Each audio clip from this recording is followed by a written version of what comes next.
반갑습니다. 정명훈 선생님입니다. 자, 2022학년도 개정 교육과정 레알 비기너스 OT 시작하도록 하겠습니다.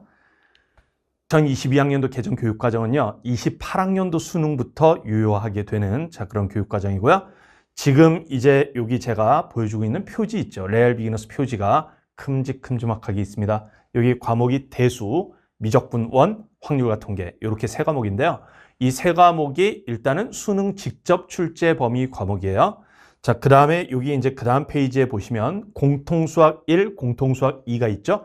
요거는 이제 고1 때 배우는 과정인데요. 얘네들은 수능 간접 출제 범위 과정입니다. 자, 참고로 여러분들이 직접 출제 범위하고 간접 출제 범위에 대해서 좀 아셔야 되는데, 간접 출제 범위는 뭐냐면 수능 30문제 중에 바로 이 내용만, 고1 과정만 다루는 문제. 자, 이것은 출제가 불가능합니다. 간접 출제이기 때문에 반드시 30문제는 대수, 미적분원, 확률과 통계 여기 내용을 포함하고 있어야 돼요. 어떤 한 문제 안에 이 내용이 포함되면서 고1 과정이 섞이는 건 괜찮지만 저 내용이 하나도 안 들어가 있고 순수하게 고1 과정만 출제 불가능합니다. 자, 그래서 이 대수, 미적분원, 확률과 통계 요게 수능 직접 출제 과목이고요. 그래서 2학년 때부터 배우는 그런 과목이죠. 그 다음에 요게 고1 과정 때 배우는 과목 공통수학 1, 2. 자, 이렇게 있다고 볼 수 있습니다. 요 과목들 있죠? 요 과목들은 12월 1일, 2일, 12월 초쯤 그때 오픈이 될 거고요. 그 오픈될 때 지금 이 OT를 아마 보게 될 겁니다. 자, 그리고 이 과목들은 이미 2025년에 출시를 했던 과목들이에요. 자, 이렇게 해서 이 5과목은 출시 확정이고요. Q&A에 그런 질문을 하시는 분들이 있는데 수능에는 안 나오지만 미적분 2, 그 다음에 기하 이거 내신에서 다루는데 그거 레알 비기너스 출시할 생각이 없으십니까?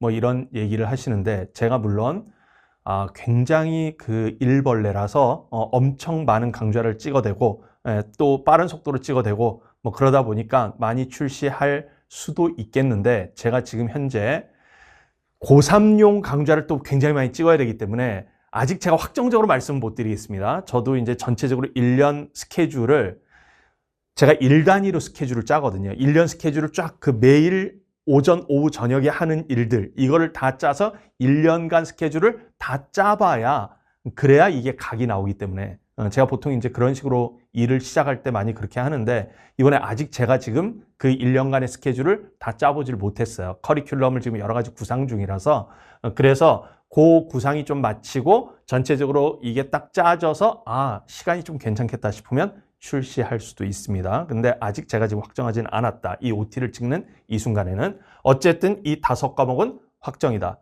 그리고 이 3과목도 바로 12월 초에 동시에 다 오픈된다. 자, 이렇게 보시면 됩니다. 일단은 이제 이 레알 비기너스 강좌가 수학 입문 강좌고요. 기본 개념 강좌예요. 자, 여러분들이 이제 기본 개념이 왜 여러분들 학습에서 중요한가 요거에 대해서 좀 한번 살펴볼 필요가 있겠는데요. 학습의 동기부여라고 말할 수 있습니다. 일단은 이제 여기 최소한의 수학적 언어 사고 체계 이게 좀 있어야 뭐 문제를 이해할 수 있습니다. 수학이라는 과목이 굉장히 언어하고도 관련이 있고요. 뭐냐면 이 약속인 게 되게 많아요.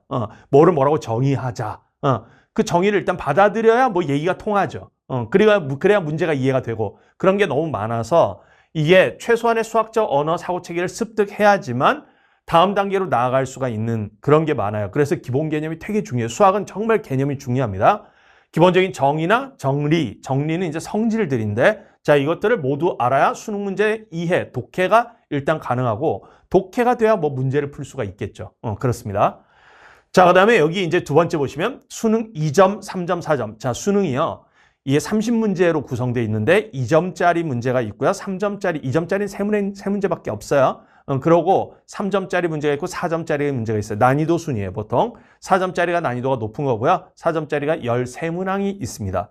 자, 그러면 30문제 중에 2점짜리 3개, 4점짜리가 13개, 하니까 16문제 딱 제외하면 14개의 3점짜리가 있고요. 뭐 그렇게 구성되어 있는데 아무래도 이제 여러분들의 등급을 변별하는 문제들, 이런 것들은 이제 4점짜리 문항들인 경우가 많겠죠. 상위권 내에서의 변별, 상위권과 중위권의 변별. 자, 이런 것들은 주로 4점짜리 문항으로 변별이 되고요.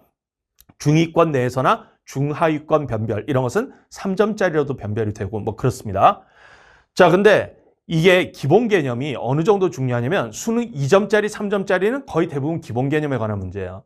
4점짜리 중에서도요, 조금 쉬운 4점. 자, 이런 것들은 기본 개념을 알면 또 풀리는 문제들이 많아요. 그래서 사실 이제 여러분들이 기본 개념하고 기본 유형만 충실히 공부해도 사실 2점짜리, 3점짜리, 4점 초반 문제들까지는 다 맞출 수 있어요. 그러면 한 60점대, 많으면 70점대 그 정도까지는 확보가 돼요. 잘 공부만 하면. 솔직히 이 레알 비기너스 잘 공부하면 그 정도 확보할 수 있어요. 충분히. 자, 그런데 심지어 이게 수능의 어떤 트렌드에 따라서 4점 중간 난이도 문제들까지도 맞출 수도 있어요. 잘하면. 이게 제가 잠깐 요 예시를 보여드리겠는데 뭐냐면 바로 직전 수능이었어요. 2020학년도 수능인데요. 여기 4점 문항 제가 전부를 지금 쓴 게 아니고 4점 열세 문항이 있다고 했잖아요. 여기 12번, 13번. 자, 여기 이제 개정교육 과정에서는 12번, 13번이 3점 문항입니다. 그런데 이제 요 개정 전의 수능이니까 자, 여기 12번, 13번은 4점 문항인데 4점 중간쯤 있는 난이도의 문제예요. 자, 근데 얘네들이 사실 굉장히 어떤 심도 깊은 테크닉이나 스킬이 필요한 게 아니고요. 그냥 정말 기본 개념 가지고 풀면 그냥 풀리는 문제들입니다. 그러니까 13번 수준의 난이도조차도 그게 4점 한 중간 정도 딱 되는데 요 13번보다 어려운 난이도의 문제가 14번, 15번, 21번, 22번, 그 다음에 28번, 30번 뭐 이런 것들 또는 28, 29, 30 이렇게 해서 한 7문제 이 정도가 이거보다 좀 어렵기 때문에 7문제를 내가 다 틀렸어? 만약에 다 틀렸다. 공부를 안 했기 때문에 다 틀렸어. 그러면 28점을 날리잖아요. 그럼 그거 빼놓고 만약에 다 맞아봐요. 그러면 72점이에요 벌써. 그러니까 이렇게 기본 개념만으로 풀리는 문제들 이거 싹 다 맞추면 70점 근처까지는 가는구나. 자, 이런 걸 확인할 수 있어요. 그러니까 기본 개념 강좌를 제대로 학습하는 게 굉장히 중요하다는 거 알겠죠? 자, 이렇게 우리가 볼 수 있습니다. 그 다음에 여기 이제 3번 보시면 깊이 있는 사고력. 이것은 오히려 기본 개념의 기초에 있는 경우가 많아요. 특히 그 수능 출제 기관이 평가원이라는 기관인데 평가원에서 출제하는 그 수능 문제를 보잖아요.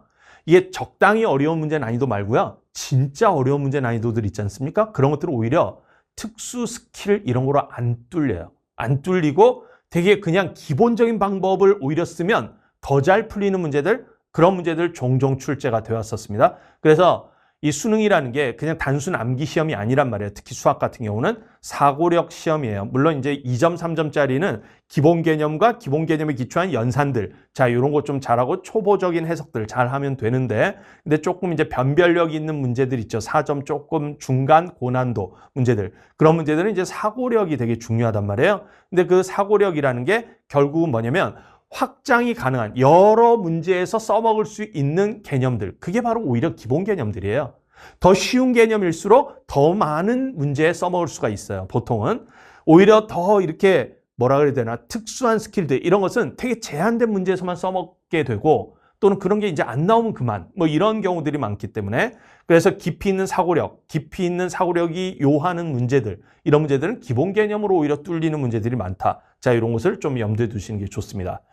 자, 그 다음에 이제 개념이라는 게 우리가 이제 결국 수능이 무슨 개념을 뭐 쓰시오 하는 서술형 이런 게 아니지 않습니까? 그 문제를 풀어내는 거예요. 문제풀이 시험이야. 근데 문제풀이 시험이다 보니까 이게 개념이 문제풀이에 쓰이나 제대로? 개념은 개념이고 문제풀이는 문제풀이 같은데? 그리고 여러분들이 또 개념을 좀 공부하다 보면 개념 공부를 했어. 나 무슨 책을 하나 뗐어. 또는 무슨 강의를 하나 뗐지. 다 완강을 했어. 근데 문제를 막상 풀면 하나도 안 풀리는데요? 막 이런 경우들이 있지 않습니까? 개념을 공부했는데 왜 하나도 안 풀립니까? 사실 이건 이제 공부를 어떻게 했느냐하고도 또 관련이 있어요. 개념을 공부하실 때 문제풀이랑 같이 엮어서 계속 공부를 해 주셔야 돼요. 그래야 이 개념이 풍부하게 이해가 되고 문제풀이에 직접 적용 가능한 개념이 돼요. 개념 따로 문제풀이 따로 이렇게 공부하잖아요. 그 간극이 굉장히 커져요. 자, 그런데 어쨌든 그럼에도 불구하고 개념이라는 게 또 중요해요. 뭐냐면 그러면 이제 문제풀이만 잘하면 되는 거 아닙니까? 그게 또 아니죠. 개념의 맥락이나 그다음에 여러분들이 개념에서 다루고 있는 증명이나 설명 같은 거 있잖아요. 그런 것을 본인이 충실하게 이해하고 그걸 자꾸 스스로가 설명해 볼 수 있고 이러잖아요. 그러면 오히려 문제풀이 발상, 갑자기 뜬금없는 발상, 여러분들이 느끼기에 저거 되게 뜬금없어 보이는데? 이런 발상 같은 거 있잖아요. 이런 걸 구사하는 사람들. 누구? 나 같은 사람. 이런 사람들은 이제 뭐냐면 개념을 확실히 잘 알고 있으니까 그 개념으로부터 어떤 발상을 또 떠올린단 말이야. 이런 것들을 잘 해나갈 수 있어요. 그래서 개념 공부가 문제풀이랑 직결되어 있는 개념들도 있고 조금 거리가 있어 보이는데 알고 보면 이렇게 연결이 되는 이런 개념들도 있어요. 그러다 보니까 개념 공부가 문제풀이에 또 중요한 구실을 할 수 있다. 자, 이런 내용들. 이게 이제 기본 개념을 여러분들이 제대로 공부해야 되는 이유라고 말할 수 있습니다. 자, 요거는 이제 아까 제가 말씀드렸고, 자, 이제 22학년도 개정 교육과정 레알 비기너스의 학습 목표. 자, 이걸 말씀드려 볼게요. 여기 이제 영어로 보시면 for beginners, beyond beginners. 자, 이렇게 돼 있는데 for beginners, 초심자들을 위한 강의라는 얘기입니다. 그러니까 무슨 얘기냐면 내가 대수 과목을 하나도 배운 적이 없어. 이 레알 비기너스 들어도 됩니까? 당연히 들어도 돼요. 초심자를 위한 강의입니다. 그래서 정말 그 대수 과목 또는 뭐 미적분 원 과목, 확률과 통계 과목, 각각 과목에 가장 처음에 배우는 개념부터 다 설명을 해줘요. 자세하게 설명해 드립니다. 그래서 기본 개념을 처음 배우시거나 아니면 어디선가 한 번쯤 약하게 배운 분들이 또 있어요. 뭐냐면 또 개념을 처음부터 빡세게 공부하면 부담스러워. 막 그래가지고 나는 수학 실력이 뛰어나지 않기 때문에 되게 가벼운 개념 이런 거 좀 공부하고 싶어 해서 그런 거를 한 번쯤 본 친구들이 있는데 사실 그렇게 보면 기억이 안 나는 경우가 많죠. 기억이 안 나거나 이게 내가 지금 처음 배우는 건지 두 번째 배우는 건지 거의 구별이 되지 않는 그런 상태인 경우가 많아요, 사실은. 그래서 기본 개념을 처음 배우거나 한 번쯤 약하게 배운 학생들 쉽게 개념을 확립하도록 해줍니다. 자, 그 다음에 이제 제가 요 레알 비기너스 강조하는 개념을 되게 쉽게 제가 설명을 해드려요. 딱 그 들어보면 알겠지만 지금 이 OT를 들어봐도 알겠죠. 제가 딱 이렇게 귀에 꽂히도록 딱딱 이해되도록 이렇게 설명을 잘합니다. 이게 그 쉽게 설명한다는 것 때문에 선생님들이 그런 유혹이 있거든요. 뭐냐면 이 노베이스 학생들 특히 수학에 너무 그 기본기가 안 돼 있는 학생들 있잖아요. 그런 학생들은 딱 직접적으로 수학 개념을 다이렉트로 설명해주면 약간 부담스러워해. 사실은 다이렉트로 설명하는 그거를 마음을 열고 원래 받아들이셔야 돼요. 그래야 실력이 늘어요. 내가 지금 무슨 얘기를 하는 거냐면 이게 그 다이렉트로 설명하는 걸 부담스러워하기 때문에 이 노베이스 학생들을 가르칠 때 그런 유혹이 자꾸 있어요. 뭐냐면 비유를 자꾸 든다든가 뭔가 예시를 많이 든다든가 물론 예시는 좀 많이 들어줄 필요가 있죠. 근데 막 비유적 설명, 일상생활에서의 막 어떤 상황들, 또 웃긴 요소들, 막 이런 걸 섞어서 막 이렇게 얘기해 주잖아. 그러면 노베이스 학생들, 막 다 이해가 되는데요? 막 그래. 근데 사실 자기가 이해한 게 거의 없어. 뭐냐면 핵심이 아니라 격가지. 예를 들어 음식 먹으러 가서 사이드 메뉴만 계속 먹은 거야. 본 메뉴를 먹지 않은 거야. 그런 경우들이 많아요, 실제로는. 그래서 이게 그거 사이에 가르치는 사람 입장에서 적당히 줄타기를 잘 해야 되거든요, 사실은. 너무 사이드 메뉴에 치우쳐져서도 안 되고 그냥 메인 메뉴만 계속 입에다가 이렇게 쳐 넣어주는 방식. 이것도 조금 뭐 곤란하긴 하지만 어쨌든 그걸 적절히 섞어야 되는데 그래도 무게중심은 메인 메뉴에 있긴 해야 돼요. 그래야 여러분들이 이걸 공부한 뒤에 내가 뭘 아는 게 생기는 거야. 항상 그 공부할 때 쉽게 이해하는 게 또 중요하지만 동시에 그걸 배운 뒤에 실제로 쌓인 게 있어야 돼요. 쉽게 이해된다 싶었는데 다 이 강좌를 이수했는데 뭐야? 남는 게 없어. 문제를 푸는데 하나도 안 풀려. 이러면 곤란하다는 거야. 그래서 제가 개념을 쉽게 설명해 줍니다. 당연히. 그런데 개념을 대충 설명하거나 여러분들이 좀 이해 못할 것 같으면 대충 얼렁뚱땅 넘어가고 그러지 않습니다. 그 다음에 뒤틀어서 막 이렇게 너무 비유적인 거나 또 약간은 좀 잘못된 설명이지만 타협. 여러분들에게 조금 더 이해하기 쉽게 하기 위해서 약간의 잘못된 설명을 포함해서 설명. 이런 거 하지 않아요. 왜냐면 그게 나중에 문제가 생길 수가 있거든요. 그 다음에 너무 돌아가면서 설명하지 않아요. 직접적으로 정확하게 이렇게 설명해 주면서도 여러분들이 이해하기 쉽게 딱 이렇게 설명해 드립니다. 그러면 여러분들이 이것을 딱 공부하고 났을 때 Beyond Beginners. 비기너스에서 시작했지만 초심자를 넘어서는 이거가 될 수 있다는 거야. 자, 그걸 목표로 한다. 자, 그 다음에 이제 세 번째, 이 개념이 개념 따로 문제풀이 따로 이렇게 되면 개념 학습이 제대로 안 됩니다. 실제로는.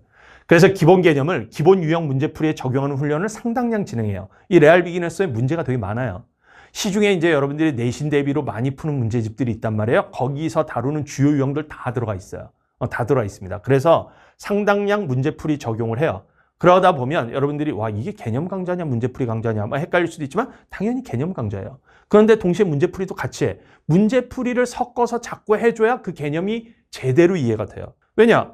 개념이라는 걸 우리가 왜 배웁니까? 쓸모 때문에 배우는 거죠. 문제풀이의 쓸모 때문에 배우는 거란 말이야. 그러니까 그 개념이 이 상황에서 저 상황에서 저 상황에서 어떻게 쓰이는가. 그리고 각각의 상황이 약간 차이가 있을 때 이걸 또 약간은 어떤 방식으로 적용하는 게 효과적인가. 이런 것들을 디테일하게 같이 느껴줘야 개념이 풍부하게 이해가 됩니다. 그래서 그런 것을 집중적으로 많이 해준다.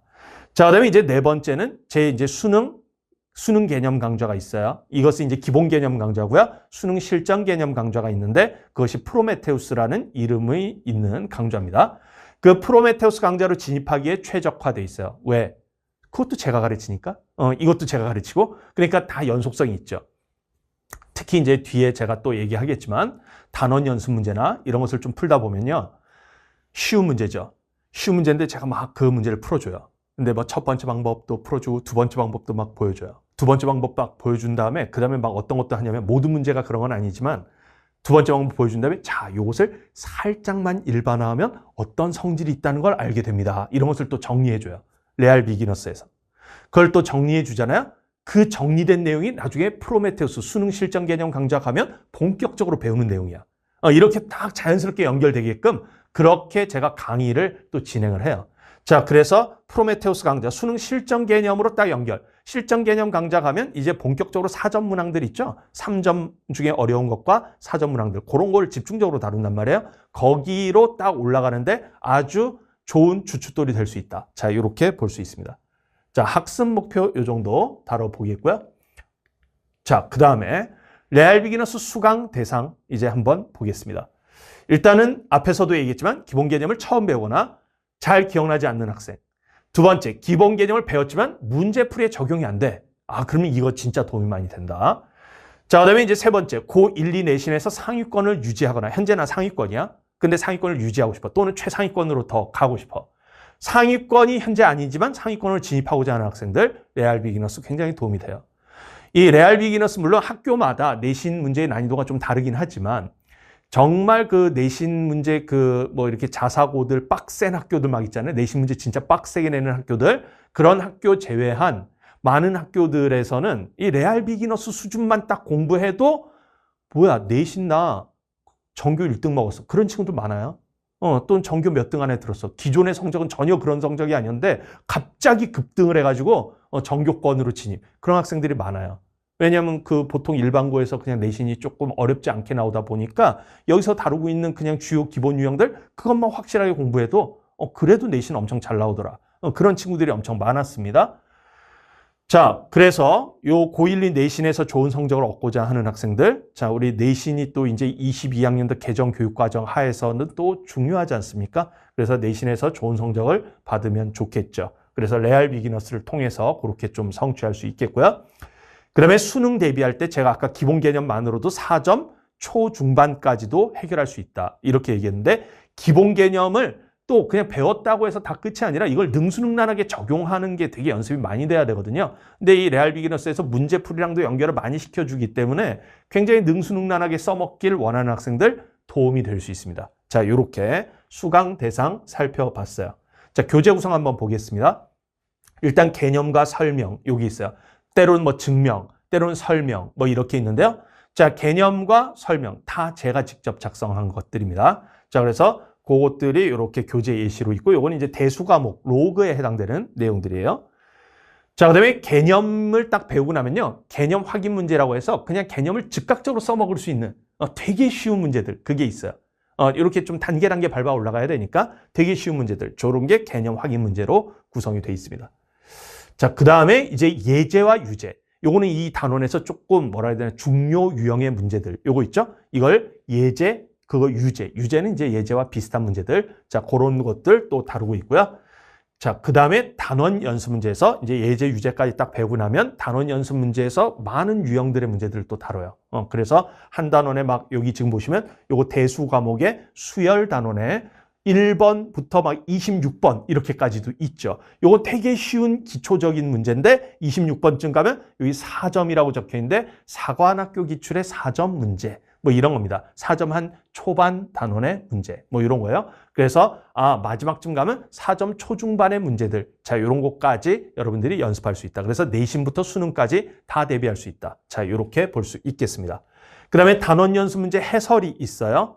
자, 그래서 여기 해설들 보시면 솔루션 1, 솔루션 2, 자, 이렇게 돼 있어서 해설을 통해서 제 강의를 통해서나 해설을 통해서 여러 풀이법들을 많이 배울 수 있기 때문에 굉장히 도움이 되고 시야가 되게 넓어져요. 그냥 하나의 풀이만 딱 구사하는 게 아니라 문제 가능한 데에서는 여러 풀이들을 설명함으로써 보험, 내가 이 방법이 생각 안 나면 저 방법으로도 풀 수 있어야 되고 뭐 그런 거죠. 또는 여러 풀이들을 공부하는 단계에서 많이 또 배워놓으면 시야가 넓어져서 조금 사고력이 많이 길러지죠. 자, 그런 데 도움이 많이 됩니다. 또 참고해서 요거 이제 뭐냐면 수험생들이 뭔가 또 혼동하기 쉬운 것들이 있어. 문제를 풀다 보면 잘못된 길로 빠질 수 있는 막 이런 것들 있잖아요. 그런 것에 대해서 바로 잡아주는 뭐 이런 거라든가 이런 등등의 이 공부하면서 굉장히 배울 수 있는 문제풀이, 그다음에 개념 뭐 이런 것들에 대해서 종합적으로 해설해서 아주 자세히 다루고 있어요. 그래서 해설지가 풍부하다. 자, 이렇게 말할 수 있습니다.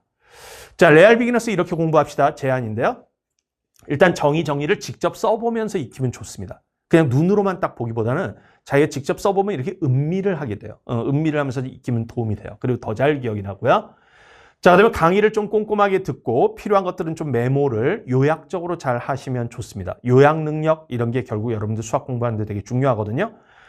자, 특히 강의에서 제가 문제풀이 후 추가로 설명하는 부분들 제가 앞서서도 얘기했죠. 뭔가 일반화해서 딱 이렇게 알려주는 이런 것들 잘 여러분들이 획득을 좀 해주시면 그러면 나중에 수능 실전 개념 이런 데서 좀 더 수월하게 연결된다. 자, 이렇게 보시면 되겠고요. 그다음에 이제 예제, 유제, 뭐 요거 단원 연습 문제가 있는데 많은 학생들이 그런 질문을 해요. 이거 문제를 자기가 스스로 먼저 풀어보고 해야 됩니까? 뭐 이런 것들이 있는데 개념 확인 문제는요. 그냥 개념 들으면서 강의 켜놓고 개념 들으면서 그냥 같이 풀어요. 개념 확인 문제. 개념 듣고 풀고 이렇게 하시면 되고요. 예제는 본인이 스스로 먼저 푸셔도 상관은 없는데 근데 분명히 예제를 딱 풀려고 가보잖아요. 뭐야, 첫 번째 문제부터 안 풀림. 그럴 수 있어요. 나 진짜 머리가 나쁜가 봐. 난 재능이 부족한가 봐. 그렇게 생각할 거 없습니다. 저도 고등학교 때 그랬어요. 저 때는 이제 우리 수학의 정석이라는 책 있죠? 그 책으로 그냥 독학을 할 수밖에 없었는데 뭐 학원도 없고 과외도 없고 문제집도 몇 개 없고 뭐 이런 상태니까 수학의 정석 책으로 이렇게 딱 공부하다 보면 개념 공부 뭐 이거 하는데 무슨 한 단원 무슨 단원 연습 문제 따위는 풀지도 않습니다. 뭐 시간도 없어요. 그냥 거기하고 예제 유제만 푸는데 한 단원 끝내는데 막 하루에 12시간씩 해서 이틀 주말 이틀을 꼬박 해야 막 떼고 저라고 무슨 막 엄청 빨리빨리 그걸 막 떼고 그런 게 아니에요. 처음에 공부할 때 고등학교 과정 처음 들어가지고 막 공부하면 되게 어렵죠. 혼자 이해하려고 하면 더 어렵죠. 누군가의 설명을 듣는 것도 아니고. 그러니까 막 25시간씩 걸려서 한 단원 연습 문제도 안 풀고 했는데도 막 25시간씩 걸리고 그랬어요. 그렇게 해서 하는데 막 개념 이렇게 해서 딱 보다 보면 뭐 이해가 이제 좀 시간 들여서 그래 이런 얘기인가 보다 해서 이해가 됐어. 그럼 거기 보기 문제. 이게 여기 개념 확인 문제 같은 거거든요. 그런 거야 풀려. 너무 쉬운 그냥 즉각적으로 공식 대입하면 되는 거라서 그 정도는 풀려요. 그러다가 필수 예제 딱 들어가잖아요. 필수 예제 1번 딱 들어가잖아. 1번 들어갔어. 의욕을 갖고 들어갔어. 근데 뭐야 이거 안 풀려. 안 풀리면 어떻게 하냐. 슬쩍 이렇게 싹 내려서 보면 거기 정석 연구 뭐 이런 게 있어요. 그러면 여기 무슨 공식 이거에 관한 건가 보구만. 그리고 또 좀 생각해. 그렇지만 또 생각이 잘 안 나. 그러면 해설 앞부분 좀 이렇게 싹 보면 이 대충 이런 생각으로 푼다는 얘기구나 하고 이렇게 또 좀 해. 그러다 풀리는 것들은 풀고 그러다 또 안 풀리면 해설 또 그 다음에 또 찔끔 이렇게 좀 보고 뭐 이렇게 해서 익혀요. 익힌 다음에 그런데 그렇게 익히면 누가 풀어준 거야? 해설지가 풀어준 거지. 내가 푼 게 아니라고. 그러니까 다시 한번 내가 풀어봐. 그걸. 그렇게 한 뒤에 유제를 풀어봐요. 유제는 좀 비슷한 거니까. 그러면 유제 풀어보면 이제 약간 풀려. 뭐 그런 느낌으로 저도 풀었단 말이에요. 예제 푸는데 안 풀린다고 해서 나 재능이 없는가 봐. 이제 수학 포기다 해가지고 그거는 뭐냐. 자기 공부 안 하고 싶은 욕구를 정당화하는 거 아니겠어요? 면피. 난 재능이 없어요. 안 합니다. 하고 도망가는 거지 사실은. 그러지 마시고 예제 안 풀릴 수 있습니다. 충분히. 그러면 그냥 강의를 들으세요. 강의를 듣고 이해를 해. 이해가 됐다. 그럼 이제 강의 딱 멈춰놓고 자기가 그 이해한 거 바탕으로 풀어. 그래도 상관없어요. 그렇게 해서 뭔가 그렇게 풀어도 강의 보고 배운 거 아닙니까? 당연히 보고 배운 거지만 그렇다고 해서 여러분들이 바로바로 쓱쓱쓱 잘 못 풉니다. 방금 전에 들어서 이해했는데도 가다가 버벅대면서 버벅대면서 하다가 어떻게 딱 풀었어. 그러면 이제 슬슬 자기게 조금 되는 거야. 그 다음에 유제 또 풀잖아? 이제 풀린다. 그러면 이제 자기게 또 되는 거야. 그렇게 해서 자기 거로 만드는 거예요. 안 풀린다고 해서 좌절하지 말고 예제는 이렇게 자기가 스스로 풀어도 되지만 강의를 좀 참고해서 푸셔도 상관없다. 유제는 예제에서 배운 거 기초해서 다시 한번 좀 풀어본다. 또 도전해본다. 이거고요. 어쨌든 유제든 뒤에 단원 연습 문제든 몇 분 내에 풀리지 않잖아요. 그러면 강의나 해설지를 조금씩 참고해보세요. 대신 찔끔찔끔 참고하면 좋아요. 찔끔찔끔 조금. 그리고 또 생각 좀 해봐. 그러니까 다 확인하는 것보다는 조금 하고 생각 좀 해보고, 그래, 이런 건가 보다 하고 또 한번 해봐. 더 하다가 또 막히잖아? 잠깐 하다, 여기서 더 진짜 안 될 것 같아. 그러면 또 참고해요. 그런 식으로 해서 하면 실력이 이렇게 계속 쌓여 나가면서 늘 수 있어요. 그렇게 해서 자기 것으로 만든다. 자, 그 다음에 이후 이제 이걸 완강하고 나면 이후 강좌학습에서 이게 개념 교재이기 때문에 사전처럼 영어 사전 보듯이 다 이렇게 찾아보면서 개념 까먹었을 때 찾아보면서 학습하면 좋습니다. 자, Q&A. 아마도 이런 질문들이 좀 나올 것이라고 예상이 되는데 일단 첫 번째, 이게 22학년도 개정 교과잖아요. 2015학년도 개정 교과가 그 전 교과인데 그거에 비해서 많이 바뀌었습니까? 사실 이 질문이 불필요한 질문이긴 해요. 왜? 많이 바뀌었든 안 바뀌었든 뭔 상관입니까? 그냥 여러분들 교과 과정 그냥 배우면 되는 건데 근데 꼭 이 질문 많이 할 거야. 고1 과정은 순서가 많이 바뀌어 있어요. 그 원래 예전 교과 과정이 수학 상하였는데 그 수학 상하가 약간 막 단원이 하에 있던 게 상으로 가고 상에 있던 게 하로 가고 막 해가지고 공통수학 1, 2 이렇게 나눠놓은 게 조금 순서가 막 좀 바뀌어 있어요. 많이 바뀌어 있는데 제가 그걸 다 자세히 얘기하지는 않겠고 그렇고 이제 직접 출제 범위에 대수, 미적분 1, 그 다음에 확률과 통계가 있는데 대수가 원래 그 이전 교과 과정의 수학 1이에요. 수학 1. 교과 과정 바뀐 게 하나도 없습니다. 이름만 바뀐 거예요. 대수로. 그 다음에 미적분 1이 그 이전 교과 과정에서 수학 2예요. 교과 과정 바뀐 게 하나도 없거나 거의 없습니다. 그 정적분 파트에서 그 설명법이 뭐 넓이를 통해서 설명한다 이건데 사실 그건 그 이전 교과 과정도 약간 그랬거든요. 그래서 뭐 어찌 보면 하나도 안 바뀌었다고 말할 수도 있어요. 세 번째, 확률과 통계, 요거 좀 바뀌었어요. 요거는 이제 그 이전 교과 과정의 확률과 통계에서 이름은 하나도 안 바뀌었는데 이름은 확률과 통계가 확률과 통계 똑같은데 오히려 내용이 좀 바뀌었는데 이전 교과 과정에서는 원순열이라는 원형으로 배열하는 나열하는 경우의 수 이걸 배웠는데 그게 다 빠졌어요. 그게 빠졌고 대신 저 통계 단원에서 표본 비율, 모 비율의 추정이라는 단원이 있는데 그게 원래 교과 과정에 없었던 단원이에요. 근데 그게 신설됐어요. 그래서 그 부분이 추가가 좀 됐습니다. 그래서 전체적인 분량으로 보자면 오히려 내용이 조금 늘었다고 말할 수도 있어요. 뭐 하여튼 원순열이 원래 출제가 조금 많이 되지 않았거든요. 많이 되지 않았었고 그래서 빠졌다고 저는 생각이 들고 그 다음에 이제 표본 비율, 모 비율의 추정 요게 들어갔기 때문에 전체적인 분량은 조금 늘지 않았나 뭐 그렇게 생각이 듭니다. 자, 어쨌든 이렇게 되고요. 그 다음에 또 이제 나올 만한 질문이 대수나 미적분원, 확률 같은 게 이렇게 직접 출제 범위의 과목들을 수강하려면 고1 과정을 반드시 알아야 됩니까? 당연히 알아야 됩니다. 선수 과목이에요. 먼저 이수해야 되는 과목, 고1 과정, 공통수학 1, 공통수학 2. 자, 이걸 먼저 이수하셔야 되고요. 다만 이제 레알 비기너스 확률과 통계에서는요. 제가 일부러 고1 때 그 확률과 통계에 해당되는 순열과 조합 단원이 있거든요. 있는데 그거 내용을 또 다 까먹었거나 또는 뭐 어쨌든 그 내용이 그렇게 많지가 않아서 그거를 제가 여기 레알 비기너스 확률과 통계 제일 앞단원 있잖아요. 앞단원에 그냥 또 포함을 시켰습니다. 그래서 문제는 또 달라요. 문제들은 좀 다른데 어쨌든 개념 내용을 포함을 시켜서 고1 때 배우는 확률과 통계를 몰라도 여기서 확률과 통계 그 처음부터 그냥 배우다 보면 그냥 자연스럽게 따라올 수 있습니다. 뭐 하여튼 그렇고요. 근데 대수나 미적분원은 당연히 고1 과정을 좀 아셔야 되겠죠. 그걸 좀 아셔야 됩니다. 원래 확률과 통계도 그걸 아셔야 되지만 레알 비기너스에서 이렇게 다뤄주기 때문에 레알 비기너스를 수강한다면 그냥 바로 들으셔도 상관은 없다. 자, 이런 내용이에요. 그 다음에 이제 세 번째 질문 또 나올 법한 게 이제 대수나 미적분 원과 확률과 통계를 순서대로 수강해야 되냐라는 질문이 나올 수 있어요. 무슨 얘기냐면 이제 보통 대수 과목을 고2 1학기 때 다루는 학교들이 많고요. 그 다음에 미적분 원을 고2 2학기 때 다루는 학교들이 많을 거예요. 확률과 통계는 뭐 학교마다 좀 다를 수 있어요. 고2 1학기 때 다루거나 고2 2학기 때 다루거나 심지어 뭐 3학년 때 다루는 학교가 또 있을 수도 있고 뭐 하여튼 그런데 이건 이제 확률과 통계는 조금 뭐 학교마다 다를 수도 있다고 봐요. 근데 이게 그러다 보니까 여러분들이 이제 공부하실 때 대수가 1학기 때 다루고 미적분원이 2학기 때 다루다 보니까 대수를 먼저 다 끝내고 미적분원을 공부해야 되는가? 또는 뭐 대수나 미적분원을 다 끝내고 확률과 통계를 공부해야 되는가? 이런 의문이 들 수 있어요. 근데 그렇지 않아도 됩니다. 고1 과정만 다 알면요. 이 세 과목이 상당히 독립적인 과목들이에요. 이전 교과과정 2015학년도 개정 교과 거기에서는요. 수학2, 지금 미적분 1에 해당되는 과목 있죠? 그 수학2를 알아야 미적분 과목, 지금은 미적분 2가 됐는데 자, 그 과목을 할 수가 있었어요. 그래서 그게 이렇게 좀 앞에 걸 먼저 해야 다음 걸 할 수 있는 이런 측면이 있었어요. 근데 이 세 과목은 사실 그런 게 거의 없어요. 그래서 대수는 대수대로, 그 다음 미적분 1은 미적분 1대로, 그 다음 확률과 통계는 확률과 통계대로 거의 독립적인 과목이라서 그냥 나는 이번 2학년 올라가는 겨울 때 시간이 많이 남아서 겨울방학 때 세 과목을 다 하겠습니다. 동시에 돌리겠습니다. 뭐 그래도 상관없어요. 상관없습니다. 그래도 이제 뭐 세 개 다 돌리는 것보다 나는 뭐 그냥 어떤 하나에 집중해서 좀 할래. 2학년 1학기 내신을 대수를 하니까 그것만 중점적으로 할래. 뭐 그러셔도 되고요. 어쨌든 이거 되게 선택의 여지가 있다. 자, 이렇게 보시면 되겠습니다.